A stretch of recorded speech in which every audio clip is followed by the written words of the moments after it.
The singer's fans still flock here for a glimpse of their idol's refuge. Neverland remains empty and off limits to visitors. Everything here is Michael Jackson's? Everything that you'll see. Michael Jackson left behind so many personal possessions that they have filled 5 warehouses. After 17 years locked away in silence, Michael Jackson's secret warehouse was finally opened, and what was waiting inside sent shockwaves through Neverland all over again. For years, the gates of Neverland Ranch stayed shut, as if the estate had been paused in time rather than abandoned, with one section in particular, a locked garage and a warehouse designed under Michael Jackson's own direction, remaining completely off limits and fueling more curiosity than answers until they were finally opened after 17 years, when expectations leaned toward forgotten relics and quiet nostalgia, though what people imagined and what they found never quite aligned. 17 years after Michael Jackson's death, Neverland Ranch still doesn't behave like ordinary property, lingering more like a preserved fragment of cultural memory than a piece of real estate, before unexpectedly returning to the spotlight in 2024,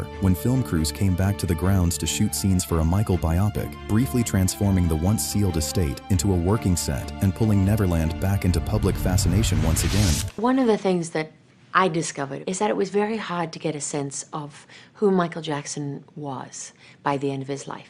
Because under this siege of accusations and stardom, the real Michael Jackson kind of disappeared. And 30 years of cars he never wanted to get rid of. Are these all Michael's cars? These are some of them. Some of them? Some of them.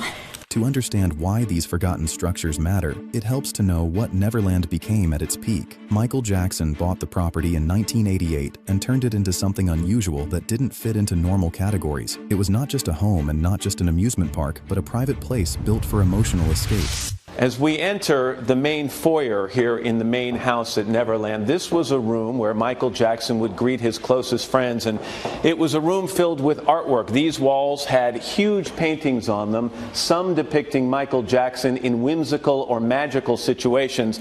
He also loved all kinds of art. There were statues everywhere. One of the statues that I was told was located right here was of a butler with a tray with cookies on it, so he would welcome people in that way. At the other end of the foyer down here, there was a huge clock, a 2-sided marble clock that was so heavy that workers had to come here to Neverland Ranch and actually reinforce the floor here so that that clock would not fall through to the basement below. We can take a couple of steps down into the main living room. This was filled with couches and chairs and rugs, and in this corner here there was a grand piano. On the top of the grand piano there were dozens of photographs, framed photographs of Michael and his family members and his friends, and they would just line the entire top of the piano. Over time, a huge amount of money was spent to develop it into a self-contained world with rides, a small railway, a movie theater, and carefully planned gardens that mixed fantasy with real life. Everything on the property was designed with purpose, and even the hidden working areas like maintenance rooms, storage spaces, and service buildings were important for keeping the illusion of that magical world running. Which is a huge kitchen. This is the size of Meredith's kitchen, but this is an eat-in kitchen. He had a round table over there by the window. He would eat breakfast and lunch over there. And then this is the main preparation kitchen area. Of course, he had a lot of people working for him, people who cooked for him. And stepping into Michael Jackson's private master bedroom suite. I just want to show you on the wall a security code panel so that Michael could push this to enter this area, or anyone else who would have access to this area would push this. Michael could find out who was coming to see him. He had one of those security peepholes in the door so he could tell who was knocking or who was delivering something. You step down. Michael Jackson had a 2-story bedroom. This is the main floor of it. This was the sitting area. It had couches and chairs in here. Behind the impressive setup, Neverland also needed a lot of day-to-day support to keep it running. As the fantasy world grew bigger, it needed more facilities to maintain everything. This is where storage buildings and warehouses were used. While guests enjoyed a carefully created experience on the surface, other parts of the property were used to store equipment, ride parts, vehicles, gardening tools, and decorations needed to operate the amusement area. These spaces were not meant for visitors to see. They were only for practical use. Over time, because they were rarely seen by the public, they also became part of the mystery and stories surrounding the ranch. Extensive tour. Give me a cutaway of this. Yeah. That's him as Peter Pan? Yes. Okay, what do you have here, Karen? And this is Michael's handwriting. And how old was he when he wrote this? He would have been 21. One of the most intriguing was his personal garage area, where time seemed to stand still in an unusual way. Inside, Rolls-Royces were not just vehicles, but preserved symbols of a very specific moment in his life, carefully kept, rarely touched, almost frozen, as if they were waiting for his return. I wanted to show you something that I thought She brought us over to said a something lot that about she my thought life represented and him the things and what he that were cared about the important to him. most. This is something that speaks to him, his love of kids, and this was a gift to him. To MJ love E.T. Elizabeth Taylor. Oh, whole carousel here? No, Just this one? just this. Clearly there was a big emphasis on children in Michael's life, and everyone who knew him talks a lot about the fact that Michael loved kids and that he was reliving the childhood that he never had. This is a diorama that was at Neverland. A diorama. Yeah, that was built for him actually by Disney. Alongside the cars were personal notebooks and private materials that revealed a quieter side of his world. These weren't part of the stage, the performances, or the global image people knew. They were fragments of thought, planning, and everyday reflection, stored away from the spotlight. When the garage was eventually opened, it didn't feel like a typical collection of luxury items. Instead, it felt like stepping into a paused chapter of his life, where everything had been left exactly as it was, holding on to the atmosphere of the person who once moved through it daily.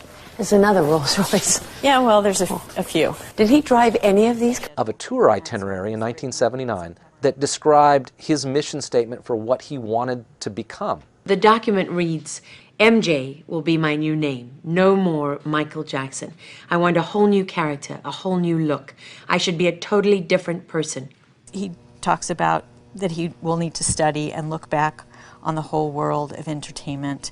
He really thought about the fact that he needed to change how people perceived him from his days on Motown and as a member of the Jacksons. Neverland stays memorable in people's minds not only because of Michael Jackson, but also because it doesn't fit into one clear category. It is not just a home, not just a theme park, not just a memorial, and not just a film set. It is a mix of all these things over time. The hidden storage buildings and unused warehouse areas simply show this complexity. They are not fancy or well known, and they are rarely seen in public images, but they were important for keeping the estate running. Without these support spaces, the main fantasy experience on the surface would not have been possible. These are his socks. Look at that. I mean, those are his original socks. Yep. So these are his shoes. These are actually shoes that he wore. And he wore those with the socks. This is his memories of performing Billie Jean on Motown 25. I got an incredible response, more than I imagined, standing ovation, but still I was disappointed that after the big spin, I didn't stay on my toes long enough. I remember him telling me the story afterwards. He goes, I wasn't on my toes long enough. What do you mean you weren't on your toes long enough? How would anybody know that? But he knew it. He knew it. Michael Jackson's legacy did not end when he died. In many ways, it actually grew. After his death in 2009, instead of fading away, his influence continued to rise in both cultural and financial terms. Even today, he remains one of the highest-earning deceased celebrities in the world, making more money than many living artists through music sales, streaming, tours, and other projects. His name still brings in hundreds of millions of dollars. This ongoing success is especially unusual because it exists alongside a complicated history from when he was alive. By the time he passed away, Michael Jackson was seen not only as a major music icon, but also as a mix of talent, controversy, and global fame all at once. This leaves a lasting question about his estate. How can an artist become even more influential after death? It's just unbelievable. Michael Jackson sells more tickets dead than most artists do alive. That is absolutely true. Worldwide box office now is over $300 million. And Michael has almost 60 million Facebook friends. He's the biggest selling artist on iTunes, and he's sold approximately 50 million albums since he passed away. When the estate took control after his passing, the legal and financial machinery had to move fast. The will itself was structured in a relatively consistent way across multiple versions: a portion allocated to charity, a large share designated for his children, and support for his mother during her lifetime. Executors were appointed to stabilize what was left behind and prevent creditors from dismantling the remaining assets. But even that process was immediately contested. Family disputes, legal challenges, and competing claims began to surface almost instantly, forcing pushing the estate into years of litigation management. What made the situation more complex was the sheer scale of intellectual property involved. This was not just a matter of physical assets or property holdings. It was about music rights, publishing catalogs, and long-term royalty streams that would define the financial future of the estate itself. I just know the Michael Jackson that I knew was somebody I considered, a very honorable person. John Branca chooses his words carefully.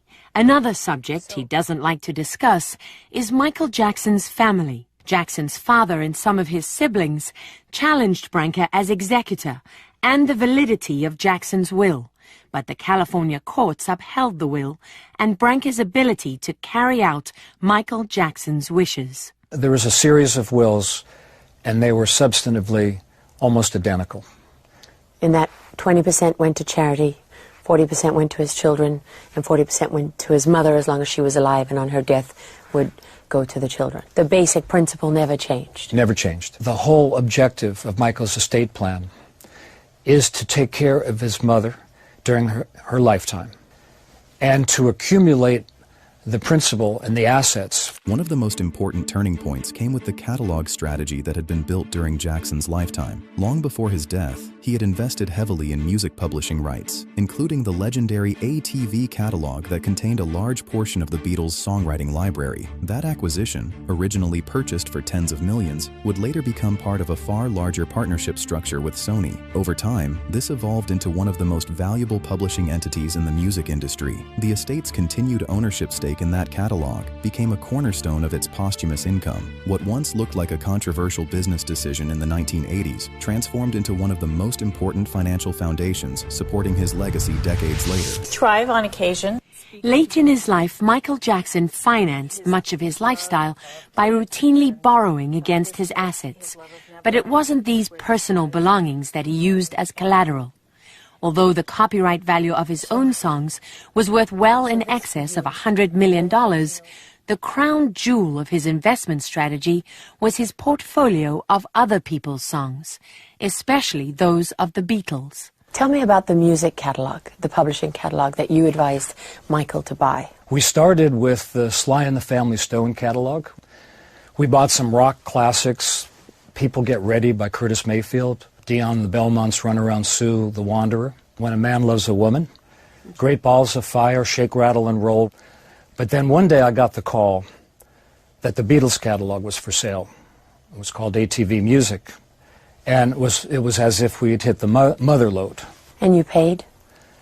The price was $47.5 million, and we later merged it with Sony's music publishing company to create one of the biggest publishers in the world, Sony ATV Music, that the estate to this day owns 50% of. And so how much is that worth today? I wouldn't want to speculate about what it's worth, but... Come on, John. You didn't make all this money in this town without knowing what your investments are worth. Well, it would be speculation at this point. It's estimated to be worth like $1 billion. Michael's half? Yes. Well, you never really know what something's worth until you go to sell it. And we are not sellers. We are not going to sell any assets. But even with valuable assets in place, the estate still had immediate pressure. At the time of Jackson's death, hundreds of millions in debt were tied to his holdings, including borrowing against future music revenue. To prevent collapse, restructuring was unavoidable. One of the most significant moves was the sale and renegotiation of future music rights back into stronger corporate partnerships, particularly with Sony. It would have been so much bigger back then if him and Tommy weren't beefing.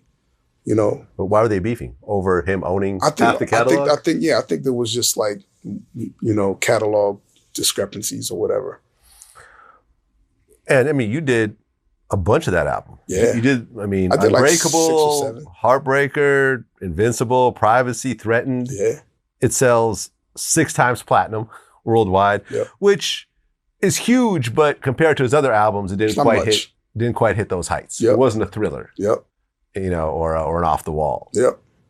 Was it a little disappointing for a Michael? No, because I'm like you probably sit down and you do math, right? So when I do math and I say, okay, he had 1 video and he did 6 million. Yeah. When you look at Thriller, he had 7 videos. So if Michael would have had his fair shake, because you know, they went on not to promote. Like Michael had a vision. Like I was part of it. I remember him saying, "We're gonna come out with this first, and we're gonna shoot a short film, The Threat, and we're gonna shoot a short film." Yeah, with Unbreakable, and I'm gonna have Biggie because I had the Biggie verse, and I'm gonna have Biggie in the video in a hologram type form. He had all his vision. So when I look at that, I'm like, yo, he didn't get a chance to promote because whatever business wasn't right at that time. That deal, reported in the hundreds of millions, helped stabilize the estate and create liquidity at a critical moment. It was not just a business transaction, it was a survival mechanism. Without it, the estate risked losing control of core intellectual property that defined Jackson's entire career. Instead, it shifted into a long-term revenue engine designed not to liquidate assets, but to maximize them. The will named Branca and John McClane, a longtime friend of Michael Jackson, as co-executors. Jackson's crippled image was not the only thing they had to contend with. At first glance, Michael Jackson left more debt than anything. The day he died, Michael Jackson had about $500 million in debt. Zach O'Malley Greenberg is a senior editor for Forbes magazine, and he's been covering the estate since Jackson's death. How much did his lifestyle and his personality have to do with his debt? He never stopped spending like it was the 1980s. We charted it in Forbes. I mean, he was making 50, 60, 80, over $100 million some of those years, and even into the 90s. But after the first allegations in 1993, he never toured in the U.S. again. He never got another endorsement deal in his lifetime. The first allegations of child abuse? In 1993, correct. He became in many ways radioactive to brands and to sorts of companies that would contribute to those massive paydays in the 80s. And the upkeep on a place like Neverland, you know, the spending on antiques and so forth, and the maintenance of his entourage and all of that, you know, it really added up. Then came the unexpected transformation in public consumption. Shortly after his death, the documentary and concert film This Is It was released, built from rehearsal footage of the tour Jackson was preparing before he died. What was originally intended as behind-the-scenes material became a global box office phenomenon, generating hundreds of millions in revenue. It reintroduced Jackson to audiences in a controlled narrative, still rehearsing, still performing, still at the peak of his technical ability. The emotional weight of the footage turned it into more than a film. It became a cultural reset. Suddenly, the focus shifted away from controversy and toward performance, discipline, and artistic legacy, and that shift had immediate financial consequences, proving that demand for Michael Jackson content had not diminished. It had only paused. Until you go to sell it, and we are not sellers. We are not going to sell any assets. At the time of his death, Michael Jackson had borrowed $380 million against the value of the songs he owned, so the estate had to move quickly to avoid losing the songs to creditors. John Branca sold future music rights to Sony for a reported $250 million. It was the biggest record deal in history. As time passed, something else happened that was less expected: cultural rehabilitation. Brands that once distanced themselves from Jackson began to re-engage with his image. Music licensing increased. Streaming numbers surged. His biggest hits returned to radio rotation in ways that mirrored their original dominance in the 1980s. For many listeners, especially younger audiences, the music existed without the historical context they were born too late to experience firsthand. Instead, they encountered the catalog as timeless pop architecture: Thriller, Billie Jean, Beat It, separate from the headlines that once surrounded them. The estate, intentionally or not, benefited from this separation between art and biography, allowing the work to circulate more freely than at any point in the final years of his life. With Michael Jackson, once they saw the success of This Is It, and once they saw, you know, Sony investing $250 million for that record deal, you know, then you see Pepsi coming back and doing an endorsement with him. You see Cirque du Soleil coming in and doing the show. You know, I think that those first couple deals proved that Michael Jackson was no longer radioactive.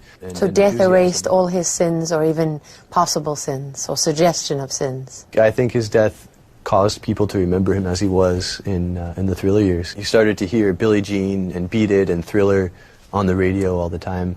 I think that transported people back to the mid-'80s when Michael Jackson was at the peak of his career. And that is what makes the final picture so unusual. Michael Jackson is not simply remembered as a performer. He is remembered as an ongoing system of cultural production, legal management, and global consumption. His estate functions like a corporation built around a person who is no longer alive, yet still generates unprecedented attention and revenue. The paradox is that the more time passes, the more organized and profitable the legacy becomes, even as the personal story behind it grows more distant and fragmented. In the end, Michael Jackson's life did not conclude with closure. It transitioned into something else entirely, a continuing presence shaped by music, memory, controversy, and industry. And that is why, decades later, the world is still talking about him as if he never really left. He died in 2009. He died in 2009, and he made... It's in 4 years, roughly 4 years. Over $600 million, and that's more than any single living artist has made over that period of time. And he's not around to spend any other money. Correct. So, what do you think about Michael Jackson's secret warehouse? Drop your thoughts in the comments below. If you enjoyed this deep dive, don't forget to like, subscribe for more content, and turn on notifications so you won't miss the next one.